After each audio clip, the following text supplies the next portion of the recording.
Okay, dear children, you are welcome to Akkanna's spoken English class. I am Chandrakant Akkanna.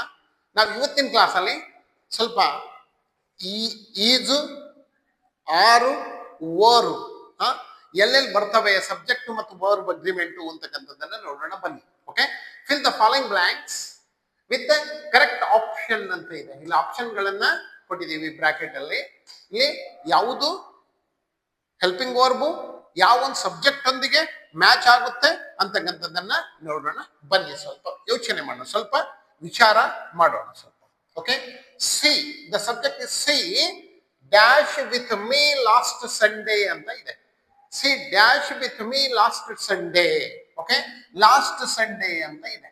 Okay, last Sunday it goes to past one. It goes to past one. ಅವಾಗ ಏನಾಗುತ್ತೆ ಅಂದ್ರೆ the helping verbs are here is and was. Okay, ಯಾವ್ದಾಗುತ್ತೆ ಸ್ವಲ್ಪ ಯೋಚನೆ ಮಾಡಿ.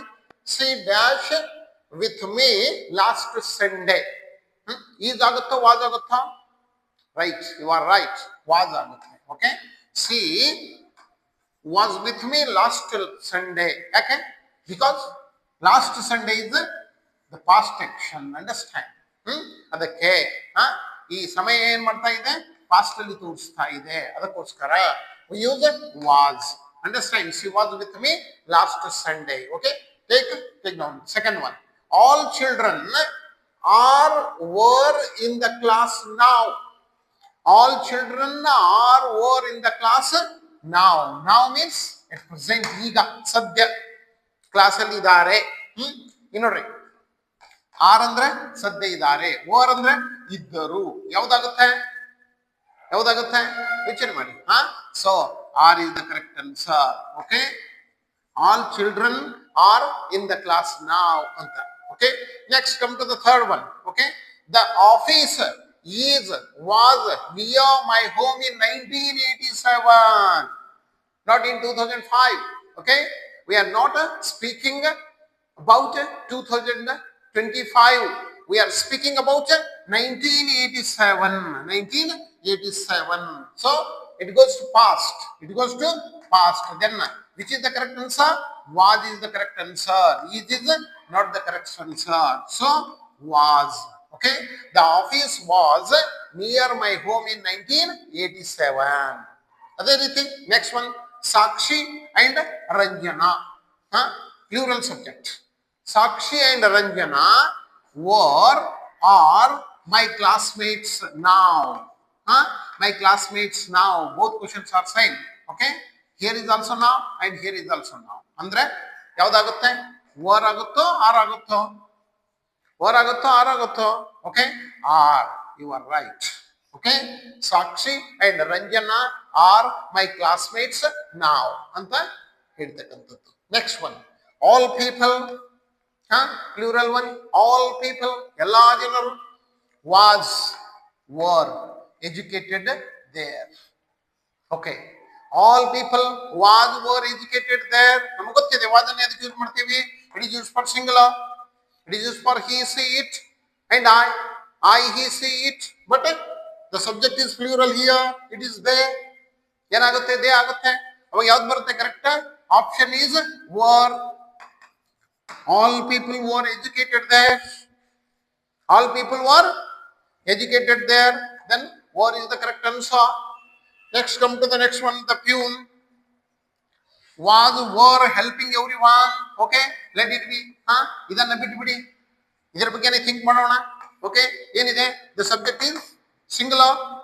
ಇಲ್ಲಿ it is used for singular subject and it is used for plural subject. ಇದನ್ನ singular subject use ಮಾಡ್ತಾರೆ, ಇದನ್ನ ಪ್ಲೂರಲ್ ಯೂಸ್ ಮಾಡ್ತಾರೆ. ಮೇಲ್ಗಡೆ ಇದೆ ನೋಡಿ. ಅದೇ ರೀತಿ, so the peon is a singular one. Because of that, here we use was as a helping verb. Then it is correct. ಇದು ಪ್ಲೂರಲ್ ಇದ್ದಾಗ ಆಗುತ್ತೆ. ಇಲ್ಲಿ ಸಿಂಗುಲರ್ ಇದೆ, ಅದಕ್ಕೋಸ್ಕರ ಇಲ್ಲಿ ಏನಂತ ಬರ್ತೀವಿ ನಾವು? was. Okay, the peon was helping everyone. Understand? ಈಸಿಯಾಗಿ ಗೊತ್ತಾಗುತ್ತೆ. Next one, we were waiting for the bus now. ನೋಡ್ರಿ, ಇಲ್ಲೂ ಕೂಡ ನಾವು ಅಂತ ಬಂತು. ಈಗ ಸದ್ಯ ಅಂದಾಗ ಏನಾಗುತ್ತೆ? ಆರ್ ಬರುತ್ತೋ ಓರ್ ಬರುತ್ತೋ? ರೈಟ್, ಆರ್ ಬರುತ್ತೆ. we are. Okay, we are waiting for the bus now. Next one, she is were a good woman. ನೋಡ್ರಿ, she is the singular subject. Singular subject ಇದೆ. ಸಿಂಗುಲರ್ ಸಬ್ಜೆಕ್ಟ್ ಇದ್ದಾಗ ಏನ್ use ಮಾಡ್ತೀವಿ ನಾವು? Is ಅನ್ನ use ಮಾಡ್ತೀವಿ. Understand? ಮತ್ತೆ was ಅನ್ನ ಯೂಸ್ ಮಾಡ್ತೀವಿ. ಬಟ್ ನಮ್ಮ ಆಪ್ಷನ್ ಅಲ್ಲಿ ವಾಸ್ ಇಲ್ಲ, ವರ್ ಇದೆ ನಮ್ಮ ಆಪ್ಷನ್ ನಲ್ಲಿ. Var is used for plural subject. So there is no agreement between the subject and the helping verb or the subject and verb. So because of that we use is. Understand? We use is with singular subject. ಅದಕ್ಕೋಸ್ಕರ ಇಲ್ಲಿ ಏನು? she is a good woman. Were ಆಗಲ್ಲ. Next one, my friends. This is plural subject, plural ಇದೆ ನೋಡ್ರಿ. My friends are is with me. ಇಲ್ಲಿ ಹೆಂಗಿದೆ ಹಂಗೆ ಇದೆ. Understand? My friends are is with me. ಯಾವ್ದು ಬರುತ್ತೆ option? My friends are with me ಅಂತ ಬರುತ್ತೆ. ಯಾಕೆ? ಸಿಂಗುಲರ್ ಸಬ್ಜೆಕ್ಟ್ ಇದ್ದಾಗ ನಾವು ಇದನ್ನು ಯೂಸ್ ಮಾಡ್ತೀವಿ. ಇಲ್ಲಿ ಏನಿದೆ? ಪ್ಲೂರಲ್ ಸಬ್ಜೆಕ್ಟ್ ಇದೆ. ಪ್ಲೂರಲ್ ಸಬ್ಜೆಕ್ಟ್ ಇದೆ. And this helping verb is use for plural subject. So because of that are is the correct answer. ಯಾವ್ದಾಗುತ್ತೆ? ಆರ್ ಕರೆಕ್ಟ್ ಆನ್ಸರ್ ಆಗುತ್ತೆ. ಅದೇ ರೀತಿ ದ ಬೋರ್ಡ್. ದ ಬೋರ್ಡ್ ಯಾವುದು? Whether the subject is singular or plural, it is singular one. Understand? The board, only one board is there. So we use is as helping verb. Are is used for plural one. Our subject is singular, so because of that is the correct answer. The board is white in color. The board is white in color ಅಂತಕ್ಕಂಥದ್ದು.